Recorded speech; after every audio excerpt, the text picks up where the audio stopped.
प्यारे बच्चों, आज मैं आप लोगों को इंटरमीडिएट का प्रोज का 4th चैप्टर पढ़ाने जा रहा हूं, जिसकी टाइटल है होम कमिंग और इसके राइटर हैं रविंद्रनाथ टैगोर।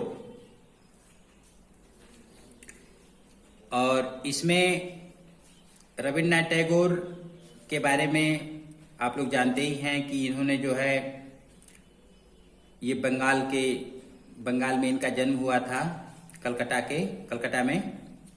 और ये जो हमारे जो क्या हैं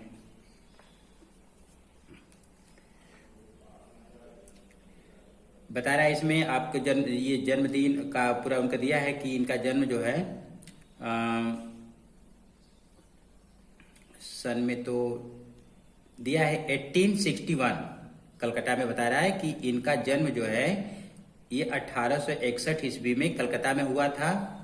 और इनके जानते हैं आप कि इन्होंने गीतांजलि नाम की पुस्तक की रचना किया था इन्होंने, जिसके लिए उनको 1931 में इन्होंने इसकी गीतांजलि की रचना किया था और इसके लिए उनको नोबेल पुरस्कार से भी सम्मानित किया गया था।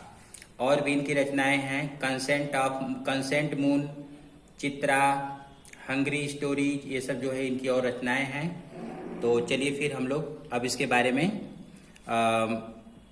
फर्स्ट मैं पढ़ाने जा रहा हूं। Phatik Chakravorti was ring leader among the boys of the village. बता रहे हैं कि एक इसमें कहानी है, एक फतिक चक्रवर्ती नाम का एक लड़की की कहानी है। वो गरीब परिवार से बिलोंग करता है। तो उसमें बता रहे हैं कि फतिक चक्रवर्ती जो था वाज रिंग लीडर का मतलब होता है ये एक गैंग होता है, अर्थात जो शरारती बच्चे होते हैं उन शरारती बच्चों का एक जो नेता होता है उसे रिंग लीडर कहते हैं। तो ये बता रहा है कि Phatik Chakravorti was the ring leader of the boys of the village. इसका मतलब कि गांव के जो लड़के थे, जो शरारती लड़के थे, उन लड़कों का ये क्या था, ये रिंग लीडर था, यानी कि सरदार था। A new mischief got into his head. A new mischief माने एक नई शरारत जो है गॉट इनटू हिज हेड, उसके मस्तिष्क में, उसके सिर में एक नई जो है मिस्चीफ माने दुष्टता या शैतानी उसके मन में आई। जैसे चूंकि वो लड़का जो था खुराफाती था, शरारती था, माता पिता का उसके ऊपर कोई कंट्रोल नहीं था, इसलिए जो है वो बिगड़ चुका था लड़का। तो ये हमेशा इसके मन में कुछ न कुछ जो है मिस्चीफ आया करती थी, दुष्टता यानी शैतानी की जो बात है वो मन में हमेशा उठा करती थी। तो उसी को बता रहे हैं कि अ न्यू मिस्चीफ माने उसी तरह एक नया जो है नई दुष्टता उसके मन में आई। There was a heavy log lying on the mud flat of the river.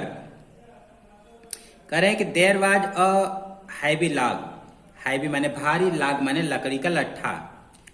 बता रहे हैं कि एक भारी लकड़ी का लट्ठा था, लाइंग जो पड़ा हुआ था, ऑन द मड फ्लैट माने मिट्टी पर, माने सपाट मिट्टी पर पड़ा हुआ था, ऑफ द रिवर माने नदी के, यानी नदी के पास समतल मिट्टी थी, उस मिट्टी के पर वो जो है लकड़ी का लट्ठा पड़ा हुआ था।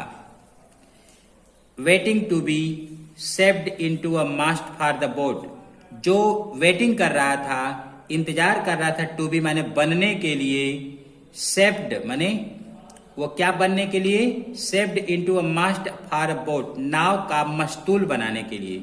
नाव में मस्तूल होता है, ये नाव का एक पार्ट है मस्तूल, मास्ट माने होता है मस्तूल, वही बनाने के लिए वो लकड़ी रखी हुई थी। और उस लकड़ी के बारे में देखिए, he decided that they should all work together। उसने तय कर लिया, दैट माने कि दे शुड, दे माने अब अपने जो गैंग के जो लोग हैं उन सबके साथ कहा कि they should all work together, मैंने कहा कि हम सब मिल करके एक साथ मिल करके काम हमें करना चाहिए, यानी अर्थात हम करेंगे टू शिफ्ट द लॉग, और काम एक साथ मिलकर काम करके हम क्या करेंगे, उस लॉग को शिफ्ट करेंगे, अर्थात यहां से हटाएंगे बाय मेन फोर्स, पूरी शक्ति के साथ, फ्रॉम इट्स प्लेस, अपने स्थान से, एंड रॉल इट अवे, और इसको हम लोग दूर कर देंगे, यहां से हटाकर हम लोग दूर कर देंगे। ऐसा जो है उसके मन में ये विचार आया।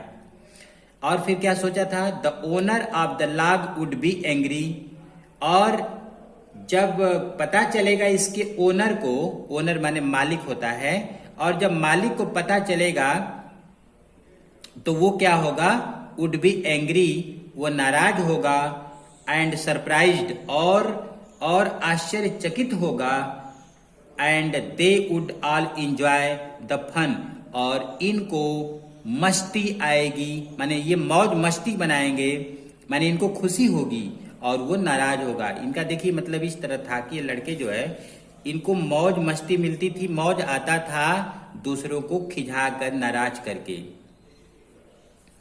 एवरीवन सेकेंडेड द प्रपोजल, ये बात जो है फतिक ने अपने साथियों से कहा, और हर साथी ने क्या किया, सेकेंडेड माने स्वीकार कर लिया, द प्रपोजल माने उसके प्रस्ताव को, उसकी इस बात को स्वीकार कर लिया, and it was carried unanimously, और इसे एक साथ मिलकर उसे हटाया।